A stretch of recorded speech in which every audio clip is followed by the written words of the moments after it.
Info টেলিভিশনের সকালের খবরে আমি নাসির উদ্দিন শিকদার।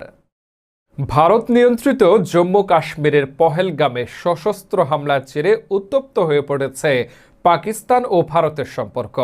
ভয়াবহ এ হামলায় পরোক্ষভাবে জড়িত থাকার অভিযোগে গতকাল ভারত পাকিস্তানের বিরুদ্ধে বেশ কয়েকটি সিদ্ধান্ত নেয়।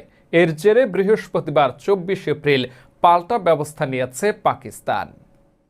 এদিকে সরকারি নির্দেশ অমান্য করে থানায় অস্ত্র জমা না দেয় সাবেক টেলিযোগাযোগ ও তথ্য প্রযুক্তি আইসিটি প্রতিমন্ত্রী জুনায়েদ আহমেদ পলকের বিরুদ্ধে অস্ত্র আইনে মামলা দায়ের করেছে নাটোরের সিংড়া থানা পুলিশ।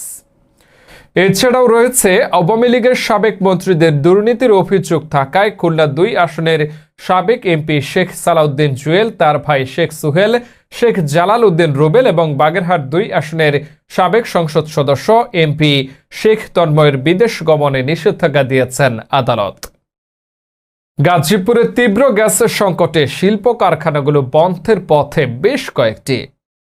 বরিশাল বিভাগে ফয়জুল করিমকে মেয়র ঘোষণার দাবিতে উত্তাল আদালত। পুলিশ নিয়ন্ত্রণে আনার জন্য কাজ করছে।